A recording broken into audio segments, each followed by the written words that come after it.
Vamos a orar. Padre, te agradecemos, Señor, que tu infinita misericordia y tu bondad. Gracias porque en ti confía nuestra alma y no seremos avergonzados jamás. Gracias porque hemos encontrado en ti, Señor, la ayuda, el consuelo, la protección. Hemos encontrado en ti, Señor, la provisión que necesitamos. Gracias, Señor.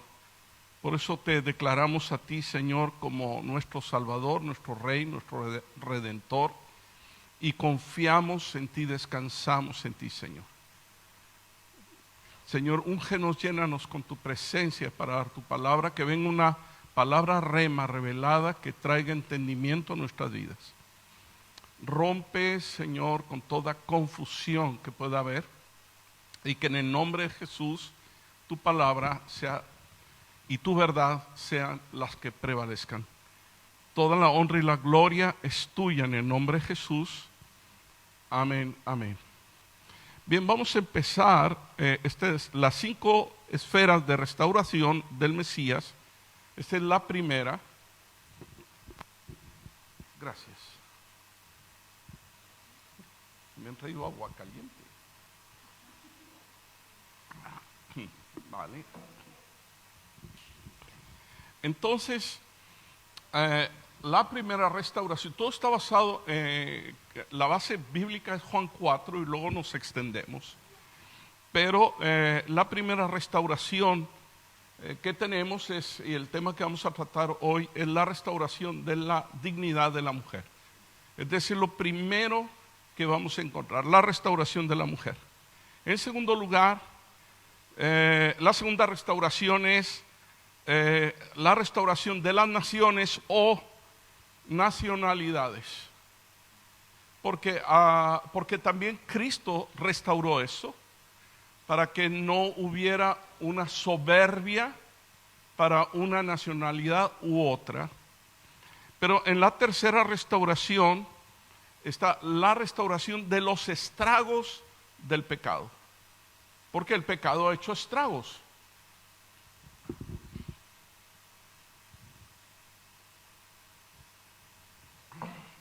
Vale.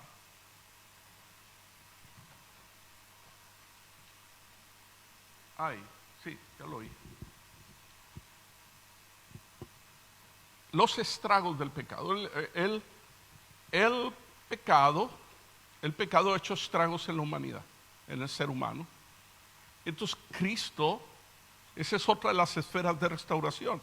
A veces pensamos que solo ha venido a restaurar una cosa, pero no es así. El Mesías, el Cristo, el ungido de Dios, ha venido a restaurar todas las cosas. Por eso la cuarta restauración es la relación con el Padre, la relación del ser humano con su Dios, con su Creador, con su Padre.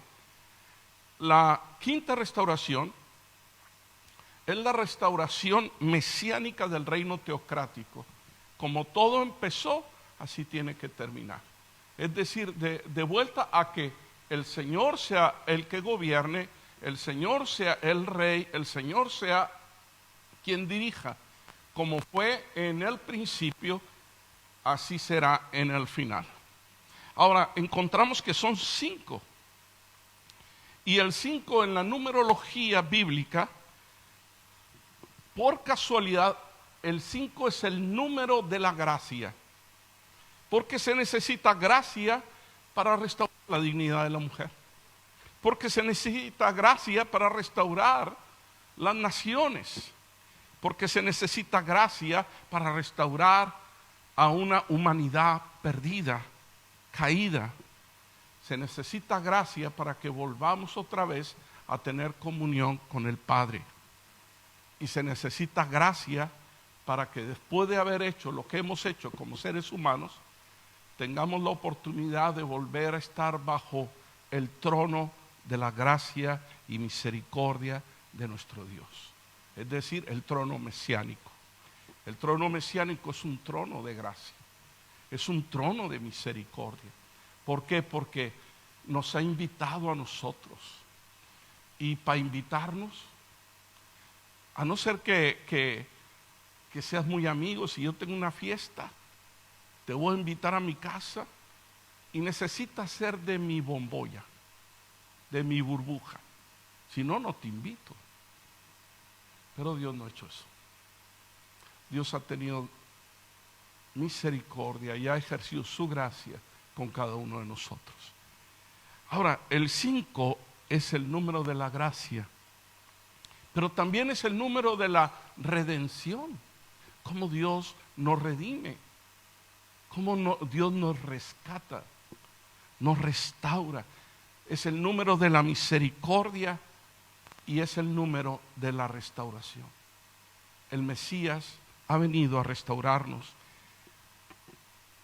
Esta palabra, o en el caso del número, el número 5 aparece 318 veces.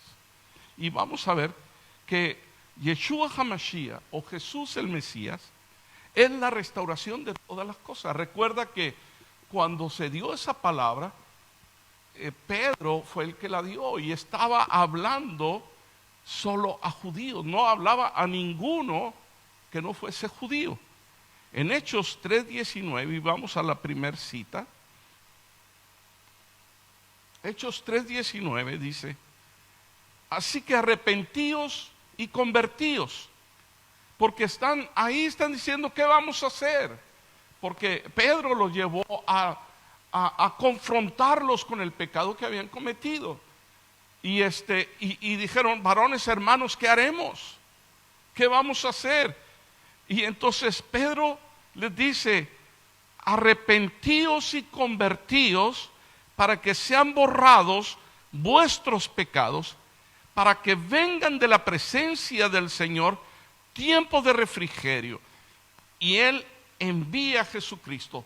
Es decir, aquí lo que Él está diciendo es que vengan tiempos de refrigerio. Cuando lo leemos en el griego koiné, nos está diciendo para que vengan tiempos de descanso. ¿Para quién? Para el alma que está cargada de pecado. No hay descanso. Dice Isaías, para el impío no hay descanso. Entonces, dice, y Él envía a Jesucristo. Pero, ¿a qué se refiere si ya había venido? Él no va a venir a morir más. Pero Él va a venir en las nubes y ahí nos vamos a encontrar con Él. Y eso se llama el arrebatamiento, para que Él venga a rescatar la iglesia. Luego, tiempo después, vendrá lo que es la segunda venida del Señor. Y ahí es cuando Él viene con poder y gloria. ¿Para qué? Para restaurar el mundo, para acabar con el reino satánico de la bestia, el anticristo, el falso profeta.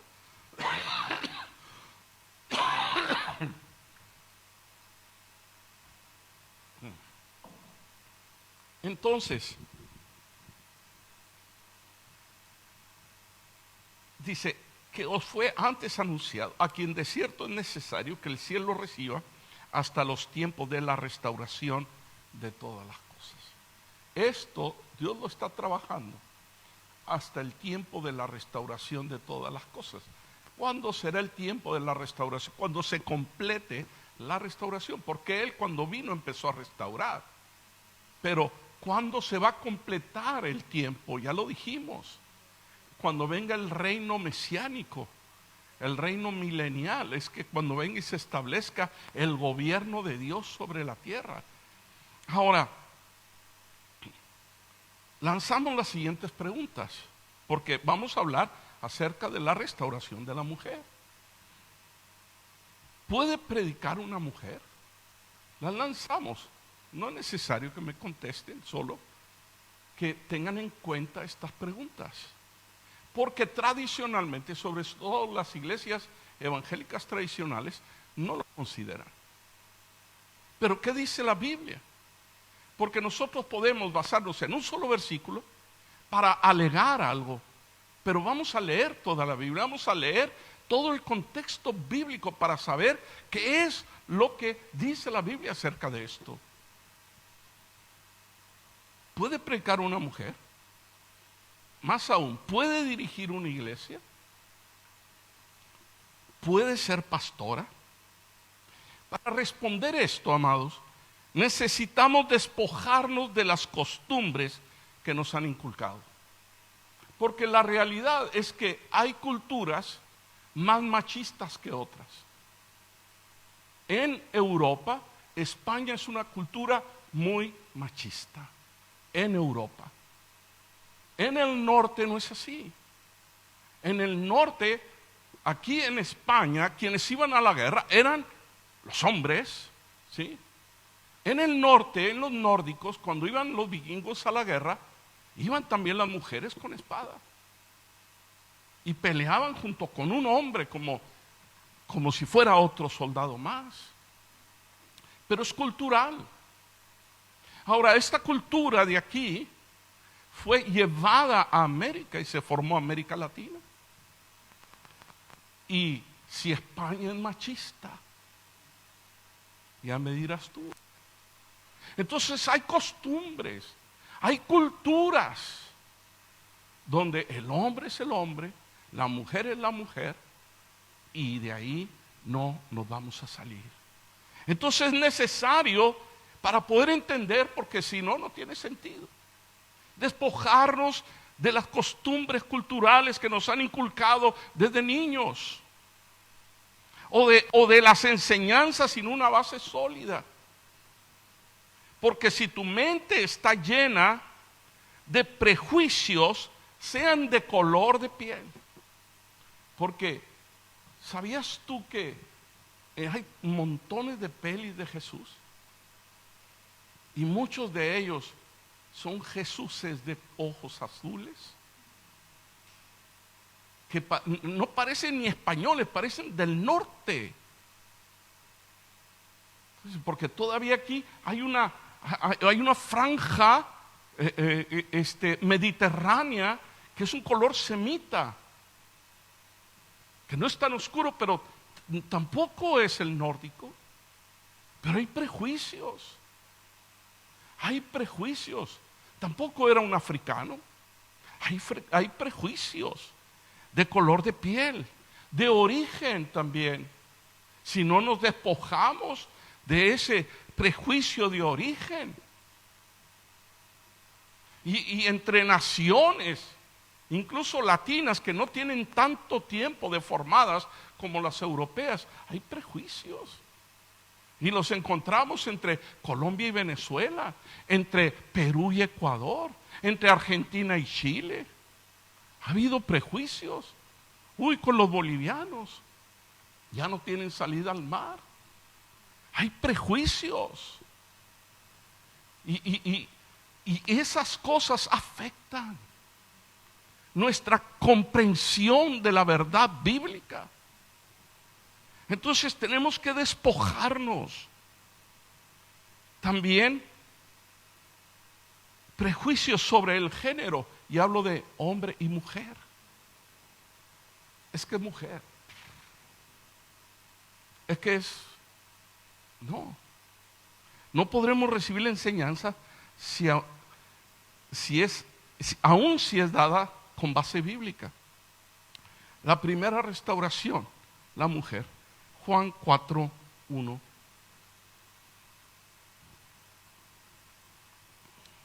Y empieza a decir al Señor, cuando pues el Señor entendió que los fariseos habían oído decir, Jesús hace y bautiza más discípulos que Juan, aunque Jesús no bautizaba, sino sus discípulos, salió de Judea y se fue otra vez a Galilea. Aquí hay una verdad tremenda, porque en Jesús no hay competencia. Cuando alguien quiere competir con Silvia y conmigo, nos apartamos. ¿Quieres adelantarme? Adelántame.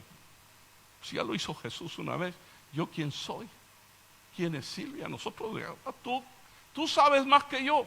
Perfecto, no pasa nada. Porque no es el saber más quien te da más autoridad ni quien te da más presencia.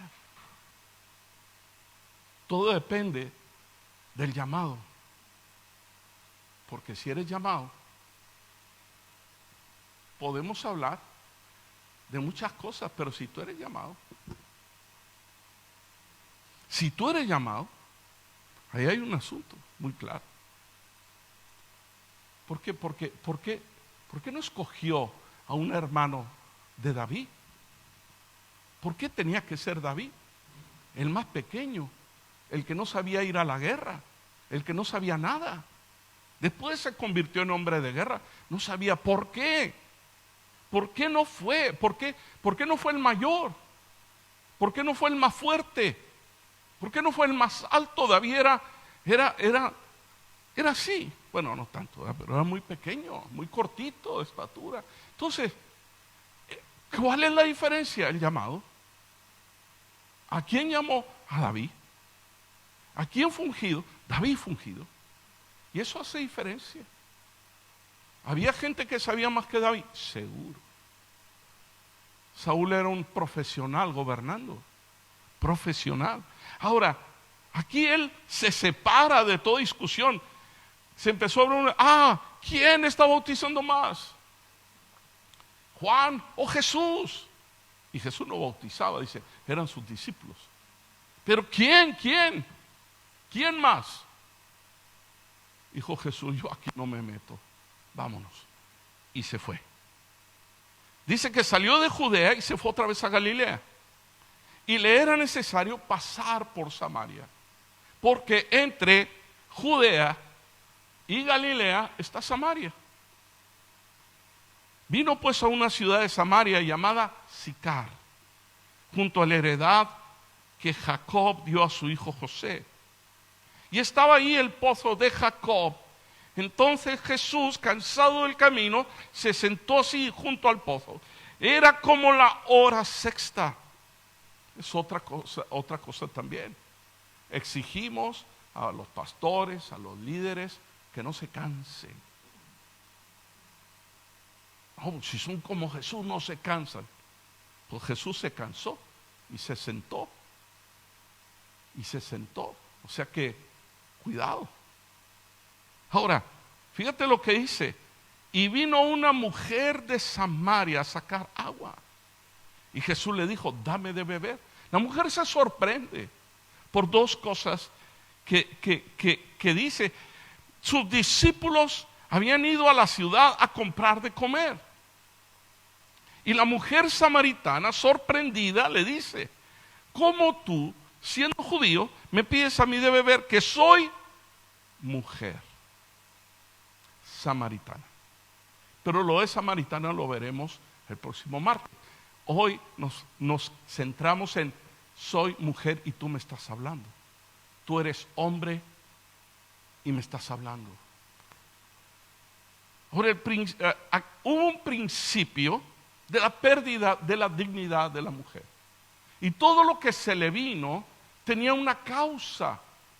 Pero el Señor no deja caídas las cosas, sino que el Señor restaura todas las cosas. Como restauró tu vida, restauró mi vida. Entonces dice que vamos a Génesis 3.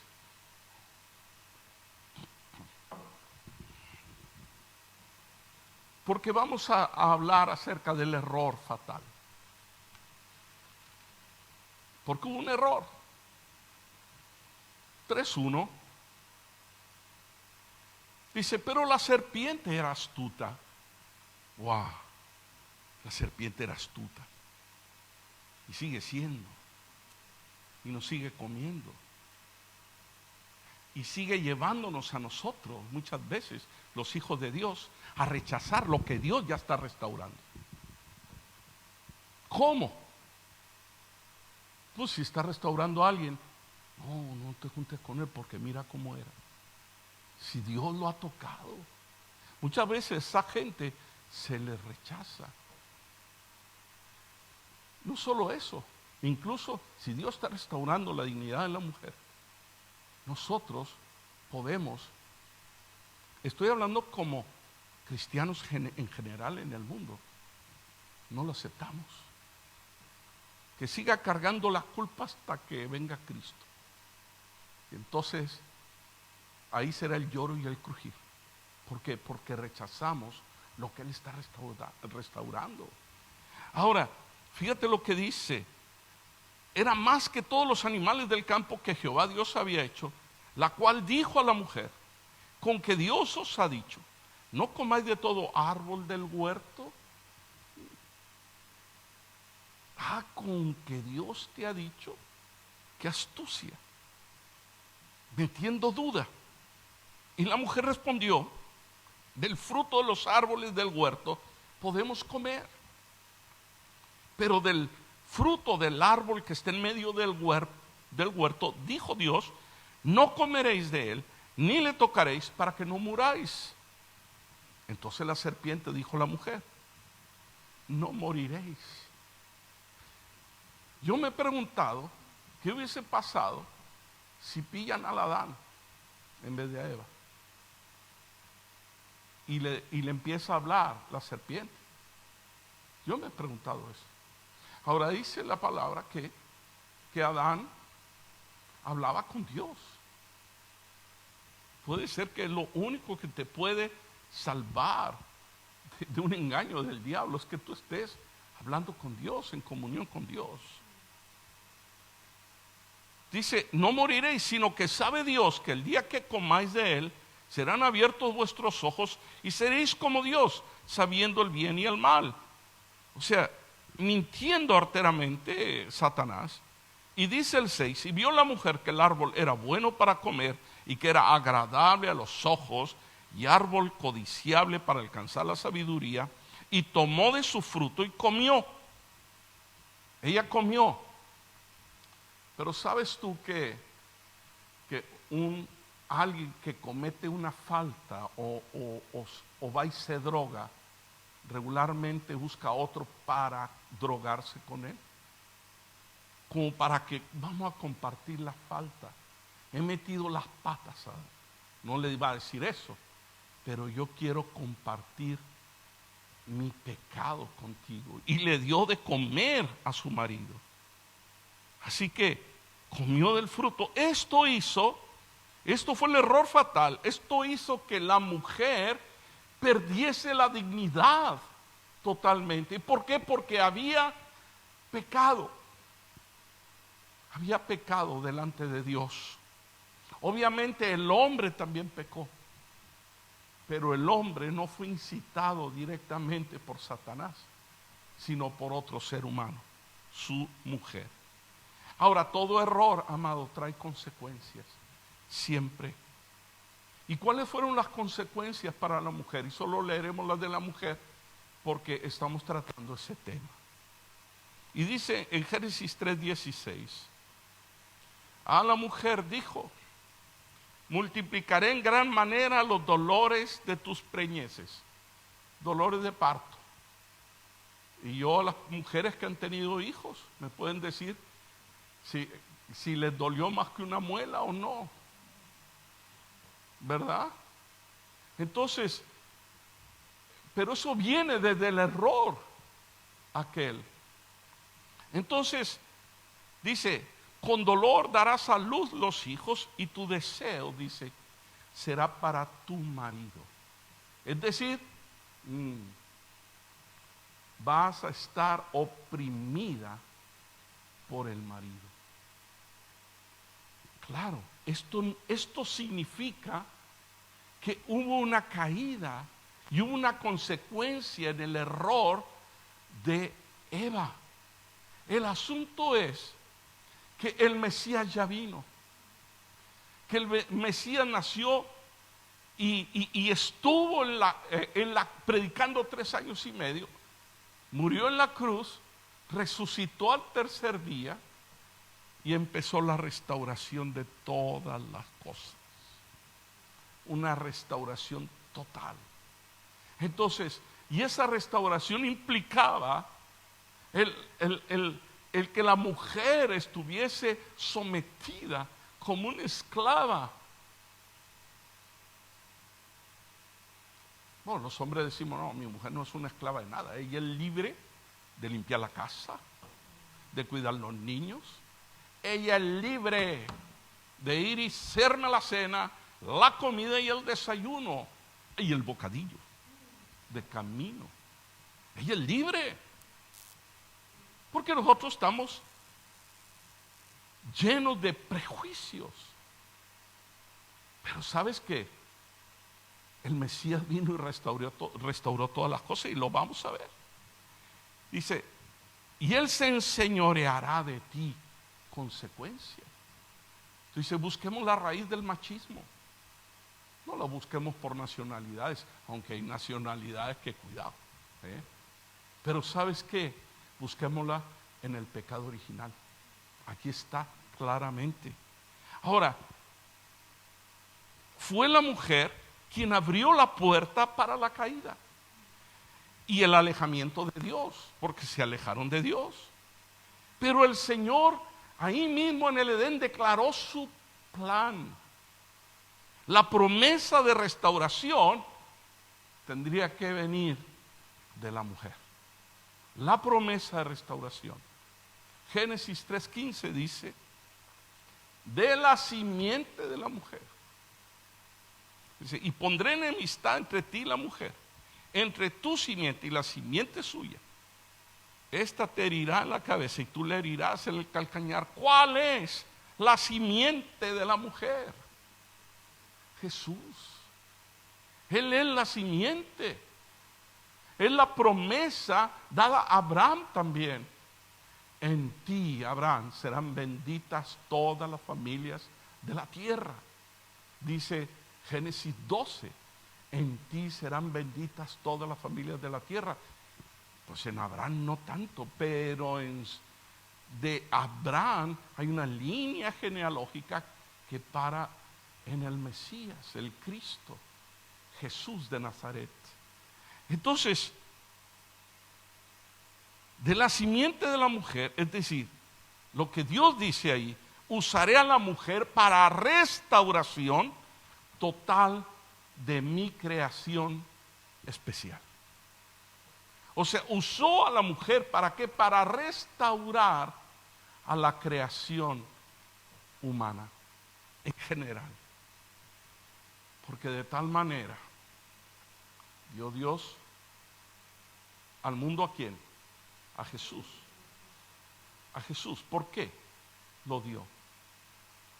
Porque había necesidad, había pecado en el mundo estaba roto, estaba caído, y se necesitaba que el Padre entregara a la simiente de la mujer a este mundo para que restaurara, a través de la fe, restaurara la vida de las personas. Es decir, la simiente de la mujer, el Mesías, el Cristo, es quien me ha restaurado a mí.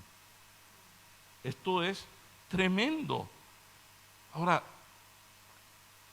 de la mujer nacería el Mesías. No, pero el hombre macho tiene que intervenir. ¿O no? ¿Sabes que no intervino? El hombre no intervino. María, o Miriam, fue gestada, se embarazó del Espíritu Santo.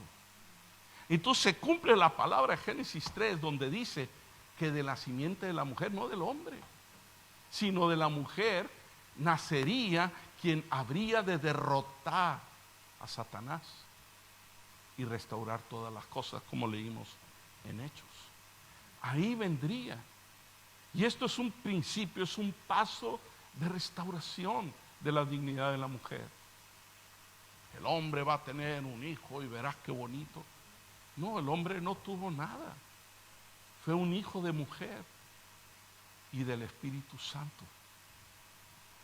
Entonces, por eso muchas veces pensamos que la herencia del pecado no está en la mujer, sino está en el responsable de la mujer. ¿A qué me refiero? Que Adán es el que nos ha transmitido la herencia pecaminosa. ¿Por qué? Porque Cristo nació sin pecado. Quiere decir que la mujer no hereda el pecado, sino es el hombre el que lo hereda. Entonces, de su simiente vendrá el que derrotaría a Satanás. Y dice la palabra de Dios que cuando él fue clavado en la cruz, ahí clavado en la cruz, avergonzó, derrotó a las huestes satánicas. Y que restauraría a esa creación especial. Esa creación que había sido hecha a imagen y semejanza de Dios. Segunda de Corintios 5:17 dice: de modo que si alguno está en Cristo, nueva criatura es. Y esta palabra criatura, en realidad en el griego koiné, significa creación. De modo que si alguno está en el Señor, en Cristo el Mesías, una nueva creación es. Las cosas viejas pasaron. Sigo siendo la misma persona. Sigo siendo el mismo Miguel. Me llaman Miguel. Nací de mi mamá y mi papá. Soy Miguel. Pero ahora soy una nueva criatura. Por lo tanto, lo que ha pasado en mi vida es una renovación de mí. Pasando de mi estado pecaminoso a un estado que era anterior a la caída del hombre. Ahora estoy como al principio. Si alguno está en Cristo, es decir, esto es a través de Jesús. Él es la restauración de todas las cosas. Nueva creación es. Restaura a la humanidad. Pero a todos no. A aquellos que han nacido de nuevo en el Señor. Ahora dice, todas las cosas son hechas nuevas. Esto nos habla de una renovación. Vamos al siguiente punto. Hemos dicho que el primero es que hubo un error fatal de la mujer, pero luego vienen las consecuencias. Después de las consecuencias, la promesa de restauración de la humanidad a través de una mujer y del Espíritu Santo. Entonces, seguimos al punto 4, que es la revelación de la resurrección que fue dada a unas mujeres. ¿Por qué no se la dio a sus discípulos? Si estamos pensando que es así el orden, ¿por qué no habló con Pedro? Con Juan, que se le recargaba en el pecho, en el regazo. ¿Por qué no habló con Jacobo, con Pedro y Juan, que eran su círculo íntimo? Esos que siempre andaban pegados a él, de tal manera que la mamá de Jacobo y Juan les pidió que cuando viniera en su gloria, trajese el reino mesiánico a establecerlo sobre la tierra, les diese el estar sentado uno a la izquierda y otro a la derecha, como príncipes del Señor. Entonces, ¿por qué no habló con ellos? ¿Por qué no habló con Mateo? ¿Por qué no habló con cada uno de los otros? Dice, no, es que, ¿sabes qué? Ahí estaba, en la resurrección, estaba ocurriendo restauración de la mujer. Porque la revelación fue dada a las mujeres. En Juan 23:55.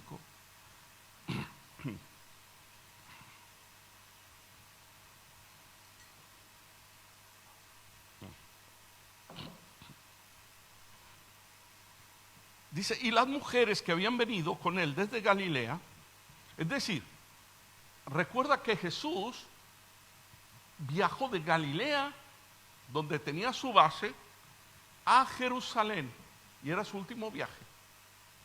Y no viajaba solo y sus 12, viajaba toda una comitiva, y venían varias mujeres ahí entre ese grupo. Dice, y las mujeres que habían venido con él desde Galilea siguieron también y y vieron el sepulcro y cómo fue puesto el cuerpo. Fíjate qué tremendo, porque ellas estuvieron en la crucifixión. ¿Y dónde estaban los hombres? Pedro mandando a Tomás que se asomara por la ventana a ver quién estaba llamando. Pedían una pizza y ve tú, abre tú, no, abre tú.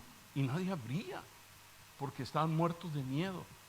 Pero las mujeres estuvieron ahí en la crucifixión y luego después se prepararon. O sea, cuando tomaron el cuerpo, José de Arimatea lo pidió, que era un hombre santo, un hombre de Dios, y era un discípulo a escondidas de Jesús. Pide el cuerpo y va y lo deposita en una tumba de su familia que no había sido usada nunca, como dice la Escritura. Y entonces las mujeres fueron detrás, mirando a ver dónde depositaban el cuerpo del Señor. Hay dos soluciones a esto, dos respuestas a este interrogante. La primera es, o es que las mujeres son muy curiositas. Vamos a ver dónde lo pusieron. Y la otra es que eran unas personas también consagradas. Y el temor más grande que tenían era al Señor. Pero aquí dice que y vueltas prepararon especies, vieron dónde estaba el cuerpo del Señor, se van al lugar donde estaban y preparan especias aromáticas y ungüentos, y llegó el Shabbat, viernes por la tarde, todo para. Y dice aquí que descansaron el día de reposo. Para desde el viernes por la tarde al sábado por la tarde. Viernes por la tarde es cuando sale la primera estrella. Sábado por la tarde termina cuando sale la primera estrella el sábado. Entonces descansaron el día de reposo conforme al mandamiento. En Lucas 24:1 dice: en el primer día de la semana, muy de mañana, el primer día de la semana no es lunes, amado, es domingo, vinieron al sepulcro trayendo las especias aromáticas que habían preparado y algunas otras mujeres con ellas. Y hallaron removida la piedra del sepulcro, y entrando no hallaron el cuerpo del Señor Jesús. Aconteció que estando ellas perplejas por esto, y aquí se pararon junto a ellas dos varones con vestidura resplandeciente, dos ángeles. Y como tuvieron temor y bajaron el rostro a tierra, les dijeron: ¿por qué buscáis entre los muertos al que vive? No está aquí, sino que ha resucitado. Acordaos de lo que os habló cuando aún estaba en Galilea, diciendo: es necesario que el Hijo del Hombre sea entregado en manos de hombres pecadores, y que sea crucificado y resucite al tercer día. Entonces se acordaron de sus palabras, y volviendo del sepulcro dieron nuevas de todas estas cosas a los 11 y a todos los demás. Eran María Magdalena, Juana y María, madre de Jacobo, y las demás con ellas, quienes dijeron estas cosas a los apóstoles. Lo más tremendo de todo es que la revelación de la resurrección primero fue a las mujeres. Y esto no es una casualidad. Todo lo que está escrito en la Biblia no es casualidad, no es metido ahí como una cuña, no es, mira, apúntalo porque se me olvidó. No, porque eso hace el hombre, pero Dios no. Y toda la escritura, dice Pablo, le dice Pablo a Timoteo, es inspirada por Dios. Y esa palabra inspirada significa exhalada, soplada por Dios, para que venga a la vida de la gente y genere vida en ellos. Cuando escribieron los autógrafos, los que escribieron esto, ellos les sopló Dios la palabra, y entonces escribieron, porque era una inspiración verbal, no era escritura automática, No, eso lo hace el diablo, ¿sabías? Así lo hace el diablo. La escritura, no sé ni qué escribí, pero ya lo escribí. No, eso lo hace Satanás. Dios jamás te quita el control, a no ser que tú, y aún tú lo cedes, sigue siendo consciente. Porque todos los que venimos aquí venimos porque queremos venir. Somos conscientes, a pesar de que le hemos dicho, Señor, toma el control. Ahora, la revelación de la resurrección fue dada a las mujeres. Tremendo aquí. Predicar las nuevas noticias de la resurrección fue dado primero a las mujeres. El hablar de la resurrección primero a las mujeres. Porque dice Marcos 16, 17, la primera parte,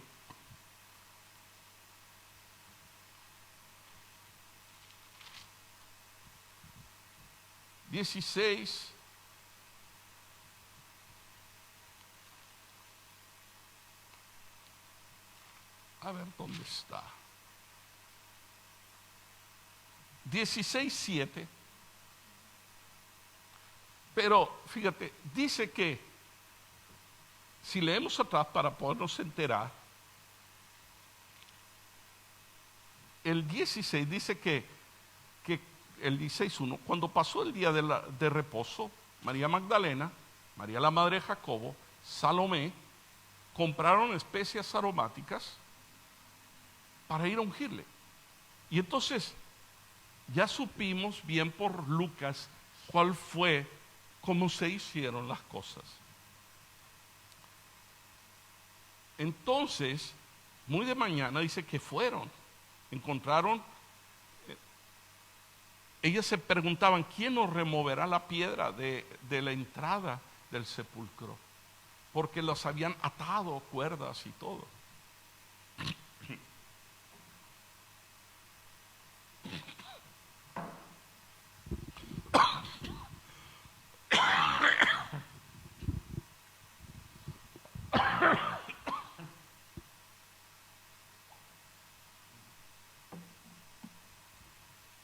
Pero dice que encontraron ahí un joven, perdón, tengo una comezón.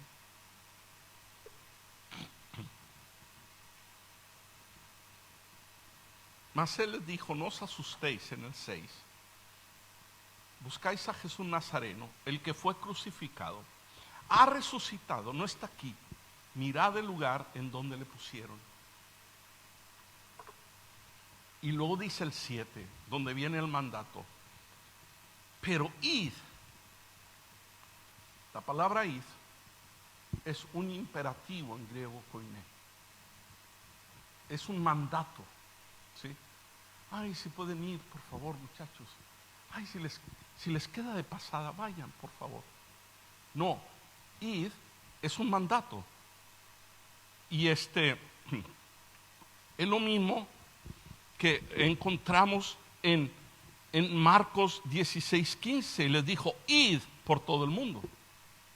Es lo mismo que encontramos aquí, id y decid a sus discípulos, hablarles de la resurrección. Ellas fueron las primeras que hablaron de la resurrección. Ellas fueron las primeras que fueron a compartir que Jesús había resucitado. Pero fueron enviadas con un mandato de ir. Entonces la pregunta es, ¿puede la mujer predicar? ¿O nosotros somos más santos que Dios y podemos frenarlas? ¿O qué pensamos de esto?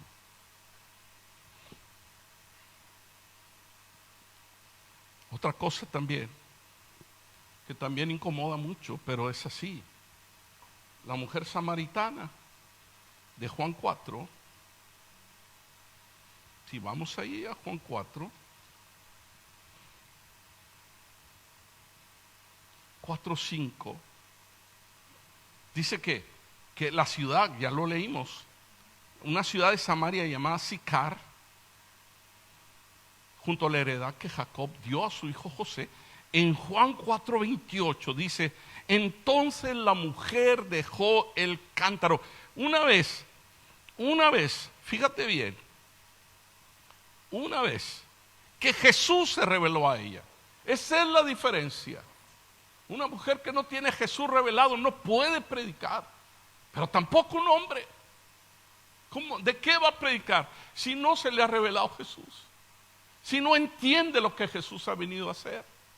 Pero esta persona sí recibió revelación directa del Señor, porque en el 4:25 le dice a la mujer, porque la mujer empezaba a creer y empezaba a sentir algo, y le dijo: sé que ha de venir el Mesías, en hebreo, llamado el Cristo en griego. Cuando Él venga, nos declarará todas las cosas. ¿Y qué le dice el 26? Yo soy el que habla contigo. Es una revelación directa. ¿Sabes qué hizo esa mujer? Dejó el cántaro lo dejó ahí y fue a la ciudad y habló a los hombres. Vení, ve a un hombre que me ha dicho todo cuanto he hecho. ¿No es este el Mesías? Y antes había una forma de decir las cosas preguntando. ¿Te has fijado en eso? Que en la Biblia viene mucho: ¿no será este? Cuando te estoy afirmando que es. Ven, me he encontrado al Mesías, ven, vamos a verlo. Y fueron a verlo. Lo sorprendente, en el 4:27, dice: en eso vinieron sus discípulos, después de haberles revelado a la mujer quién era él. Yo soy el que habla contigo, soy el Mesías. A otros les dijo: no digáis nada. A ella se lo dijo directamente. Y fíjate lo que dice: en esto vinieron sus discípulos, se maravillaron de que hablaba ¿con qué? Con una mujer. Porque estaban todavía atados. No habían recibido revelación. Otra cosa también. Seguimos adelante, porque ya se me acaba el tiempo y no he terminado nada. El derramamiento del Espíritu Santo. Hablemos acerca de ello. También cayó sobre las mujeres. No, pero ¿dónde? Vamos al libro de los Hechos. Vamos al libro de los Hechos. En Hechos 1:12 dice: entonces volvieron a Jerusalén, desde el monte que se llama del Olivar, el cual está cerca de Jerusalén, camino de un día de reposo. Y entrados subieron al aposento alto, donde moraban Pedro, Jacobo, Juan, Andrés, Felipe, Tomás, Bartolomé, Mateo, Jacobo, todos. El 14, todos estos perseveraban unánimes en oración y ruego. ¿Con qué? Con las mujeres y con María, la madre de Jesús, y con sus hermanos. Estaban hasta los hermanos de Jesús. Pero sorprendente que nunca hablamos y nunca se toca, y como que lo ocultamos, es que ahí estaban las mujeres. Y dice que el Espíritu Santo cayó sobre todos los que estaban viviendo ahí, los que estaban en ese lugar. Entonces le cayó a los hombres, a la mujer nada, pero dice todos, y es un problema, porque dice que en el 2 dice que estaban unánimes juntos. Y de repente vino del cielo un estruendo como de un viento recio que soplaba, el cual llenó toda la casa donde estaban sentados. Y el 4 dice: y fueron todos llenos del Espíritu Santo. Wow. Y ahí estuvimos. Y yo decía: Señor, manda algo. Y sentimos algo. Pero no, yo decía algo que haga temblar, que nos saque a rastras de aquí, no sé. Y no pasó eso. Pero ahí había mujeres y cayó el Espíritu Santo. ¿Y para qué fue dado el Espíritu? Hechos 1:8, ¿qué dice? La promesa, fíjate, pero recibiréis poder cuando haya venido sobre vosotros el Espíritu Santo. ¿Cuándo llegó? Hechos 2, esto es Hechos 1:8. Y me seréis testigos. Quiere decir que también las mujeres serán testigos. Si no, ¿para qué? Porque Dios no hace nada sin sentido. Todo lo que Dios hace tiene un sentido, tiene algo. Ahora, vamos más todavía, más fuerte todavía es el hecho que en Cristo no hay diferencia entre hombre y mujer. Y eso cala más fuerte. Pablo, inspirado por el Espíritu Santo, suelta una bomba en su tiempo. Y aún en este tiempo sigue siendo una bomba. Y escribe a las iglesias de la región de Galacia, aproximadamente en el año 56 después de Cristo, que ya no hay diferencia entre hombres y mujeres si están en Cristo. Porque si no están en Cristo, no hay restauración aún. ¿Me explico? Necesitan estar en Cristo para que haya esa restauración. Gálatas 3:26 dice: pues todos sois hijos de Dios por la fe en Cristo Jesús. Porque todos los que habéis sido bautizados en Cristo, de Cristo estáis revestidos. Ya no hay judío ni griego, ya lo tocaremos luego ese tema. No hay esclavo ni libre, no hay varón ni mujer, porque todos vosotros sois uno en Cristo Jesús. No, yo soy mejor. La mujer pecó en el principio en Edén, que se aguante. No, aquí dice que todos somos uno en Cristo. Una igualdad. Y esto es tremendo. Una igualdad. ¿Cómo tenemos necesidad de romper esquemas culturales? Porque traemos nuestra cultura a Cristo. No Cristo a nuestra cultura, para que nuestra cultura sea cambiada, sea mejorada.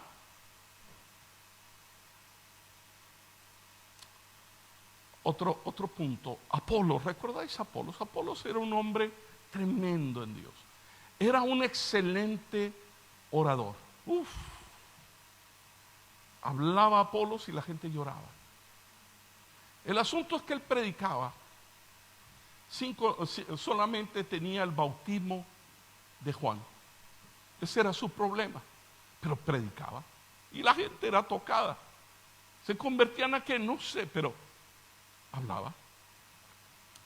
Y entonces estaban ahí Priscila y Aquila. Pero también estaba Lucas, porque Lucas fue el que escribe. Entonces él registró la historia. Y ellos no parecían tener problemas con el hecho de que Priscila, una mujer, hubiese ministrado a Apolos. Porque dice en Hechos 18:25.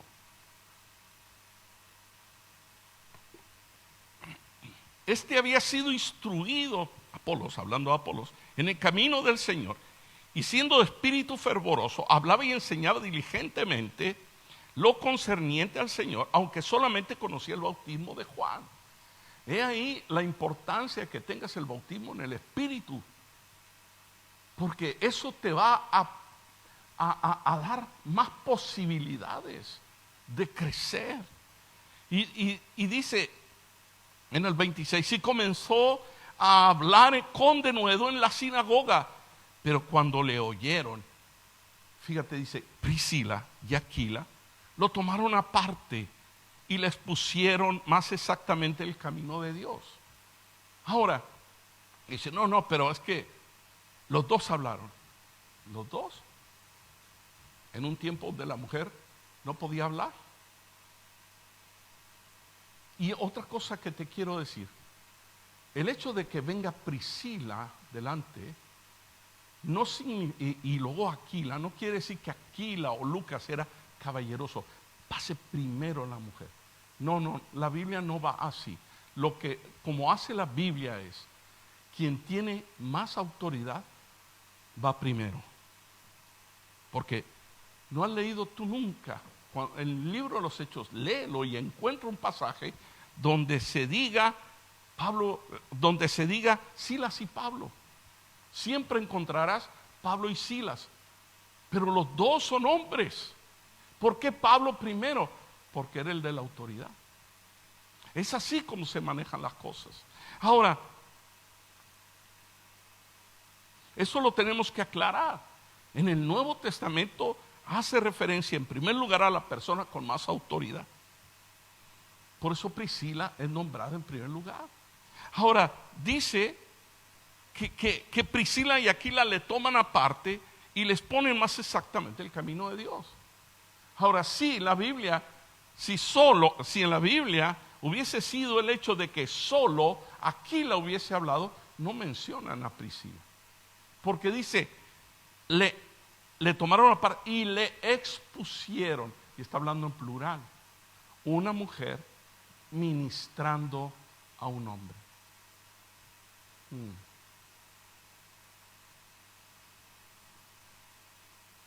Siguiente punto.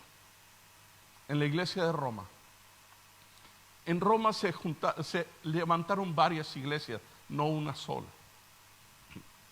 Hubo varias iglesias.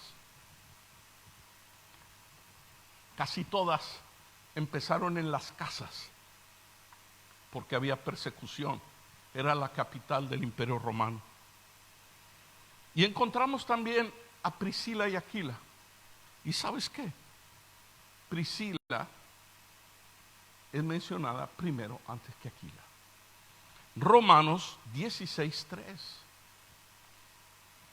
Saludad Priscila y Aquila, dice Pablo, mis colaboradores en Cristo Jesús. O sea, aquí es más fácil en este tiempo pensarlo y en este ministerio, porque nosotros creemos en el ministerio de la mujer. Pero pensarlo en el tiempo donde ni los romanos reconocían a la mujer. Porque los romanos no reconocían a la mujer. Es más, los griegos no reconocían a la mujer. Los grandes pensadores no reconocían a la mujer. Los grandes ingenieros, constructores, como fueron los romanos, no reconocían a la mujer. ¿De dónde sacó Pablo esto? Del Señor. Porque Él es el que le reveló todas estas cosas. Porque Él entendió que Jesús había venido a traer una restauración de todo lo que se había caído. Si algo no se ha caído, no tienes que restaurarlo, ya está restaurado, ya está bien. Ahora,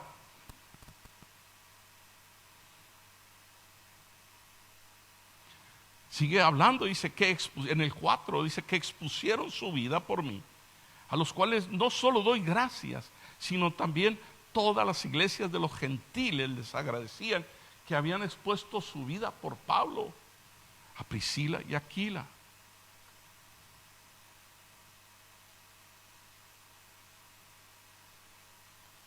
Mis colaboradores. Tremendo eso. Pero Pablo, tú no deberías tener colaboradores, mujeres, porque no pueden ejercer, no pueden ministrar. O sea, muchas de las cosas que hacemos hoy, bueno, no nosotros, pero muchas iglesias, tendrían un problema con Pablo. Estarían estigmatizando a Pablo como a un hereje. ¿A Pablo? Pues sí. Ahora seguimos, porque ya estamos terminando. Mencionaré algunas mujeres líderes o ministras, como Febe, que también la menciona Romanos, Evodia y Síntique, que menciona Filipenses 4, que dice que ellas pelearon junto con Pablo. Bueno, no es para que le pongan nombre a alguna hija, pero Trifena, Trifosa y Pérsida, de Romanos también, a Ninfas, de Colosenses 4:15, a María de Romanos 16:6. Esto no quiere decir, y esto tengo que aclararlo, que la mujer es cabeza. No. En el matrimonio dice muy claro Pablo cuando dice que el hombre es cabeza de la mujer. Lo dice muy claro. El hombre es autoridad. Pero autoridad no significa nada más que responsabilidad. ¿Por qué? Porque si tú vas a una empresa y estás en una empresa y haces mal las cosas de tal manera que explota la empresa, ¿a quién van a ir? ¿Por el empleado o por el encargado? ¿Por quién van a ir? ¿Por quién van a ir? ¿Por el director o el gerente? ¿O por quién van a ir? Al que van a llamar a cuentas es al encargado. Ven y dime. Y eso es lo que pasa entre el hombre y la mujer, es una responsabilidad. Ahora, en Cristo no podemos decir que somos más o menos, porque somos iguales. Somos iguales. Ahora, si no hay hombres que tomen su papel, y esto se ve en los matrimonios, si no hay un hombre que tome el papel como el esposo, como el protector, el que tiene que estar ahí, ¿sabes que como esa autoridad que es? Si no hay hombres, y no estoy hablando de machistas, sino de verdaderos hijos de Dios, una mujer empieza a ejercer ese papel. Y eso es muy común en muchos países. No, que esto es, ve con tu madre, ve y habla con ella. Y ya no tiene, ya ha perdido esa autoridad, esa facultad. La está delegando. Ve tú ahí. Y al rato, pues la mujer es la que manda. Ahora se trata que si somos uno en Cristo, entonces estamos hablando, aunque aquí ya no estamos metiendo en matrimonios y no estoy hablando de eso. Pero si somos uno en Cristo, pues habría que ponernos de acuerdo. Ahora,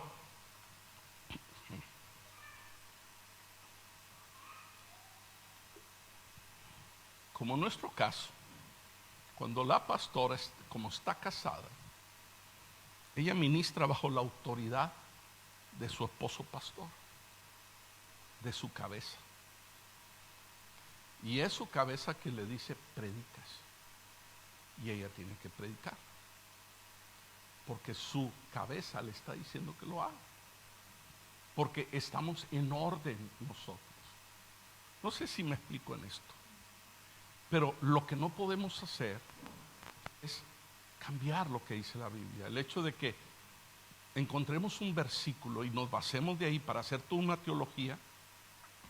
¿Qué hacemos con el resto de versículos que estamos encontrando?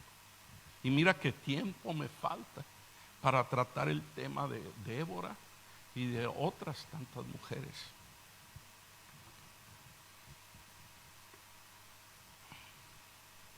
Y solo por encima, porque no tenemos tiempo, a las 9 conectamos para la clase. Mujeres del Antiguo Testamento, Débora, lo puedes encontrar en Jueces 4:4. Dice, gobernaba en aquel tiempo a Israel una mujer. ¿Cómo que no lo metió el Señor como una cuña para quitarnos lo machista? Hay una cuña que molesta. Gobernaba una mujer, que no había hombres. Que vayan allá a México, ahí sí hay machos. Aquí en mi país que vamos, macho hasta abajo de la piedra. Ahí encuentras de todo. Pues sabes que ahí sí había hombres, pero gobernaba una mujer.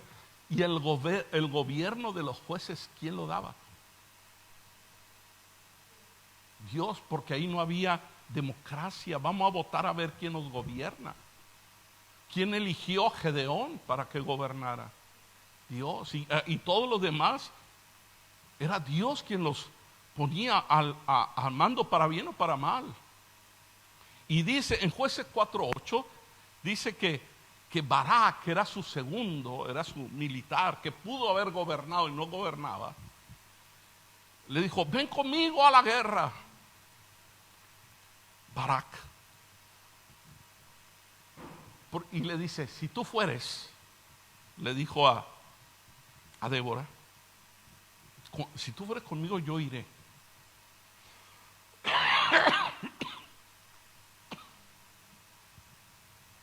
Pero si no fueres conmigo, no iré. Y le dijo Débora, está bien, iré, pero la gloria no es para ti, sino para una mujer. Eso es tremendo. Y eso ocurre. Pero aquí estamos hablando de levantar la dignidad de la mujer.